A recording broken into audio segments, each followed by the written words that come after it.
Hey guys, welcome back to 21 Car Garage. Today we're actually going to do a little bit of mechanical work. We're not going to be doing it on the Corvette today. I did get the valve cover gaskets here, but I also ordered a set of vacuum hoses for the headlights, and I know I said I was going to go ahead and do the valve covers first, but since I got the vacuum lines on the way, I'm just going to go ahead and wait till we get those in, and I might actually go ahead and order some of the relays for the headlights too. I did have a suggestion from one of you guys in the comments that might be the problem. I did get the vacuum hoses because they're a little dry rotted, but I'm also going to go ahead and get some relays too. I got the vacuum hoses. I didn't go through Zip Corvette. I actually ended up going through Doc Rebuild. I seen some suggestions for that company on some forums, and that's what I decided to go with. They are like factory. They have the color-coded striping on the sides of them, and they're supposed to be a really good company. They're made in the USA. They're actually about $5 cheaper than Zip Corvettes. They come in at $90 plus tax and shipping.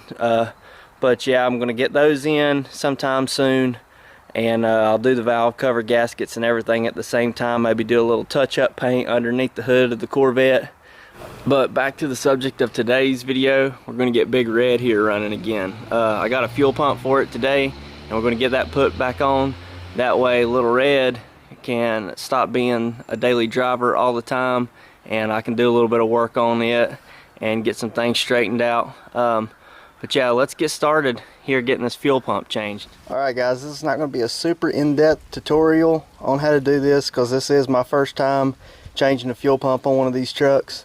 I actually watched an in-depth video this morning myself, but I'll show you what I'm going to do here, and if you want to follow along, it might help you out if you're trying to do the same thing. But first thing I'm going to do is get some WD-40 on these bolts. They don't look rusty, but it might help things, so I'll show you where I'm talking about right now. Alright, so if you look under here, there is a shield up underneath this gas tank.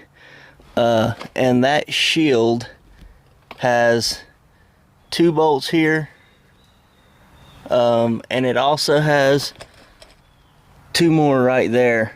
I'm going to go ahead and get those out and get this shield down out of the way of the gas tank first. Alright guys, as I showed you, there were 2 bolts on this side, 2 bolts on this side for that plate, and there was only 1 on each side on the other side. But that plate's out of the way. If you're going to take it down, you probably want to use a jack and lower it down because it is pretty heavy. The next thing I was going to do was get the fuel fill lines up here, these 2 undone. It's kind of a pain for this one right here. I got this one undone, but I'm going to lower the gas tank down a little bit first, and then that might help get that one off. I do have a couple jack stands and a jack here just to keep it from falling down whenever I get the jack or the tank straps out of the way. There's 1 bolt on each strap on the other side, and then they're just hung in here on this side. So I'm going to go ahead and do that and get this tank down. Alright, got the tank straps removed.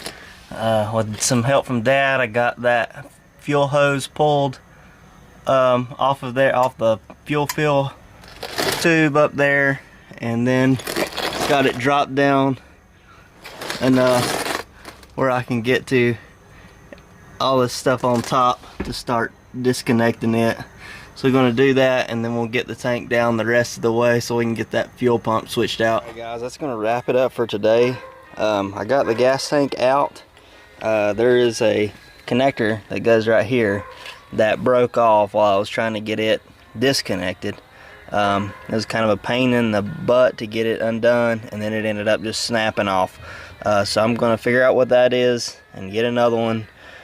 This hose right here is looking kind of rough, so I'm going to get another bit of hose to go right there, and then tomorrow I will go ahead and do that and get the fuel pump changed out. I've got the new fuel pump sitting right over there.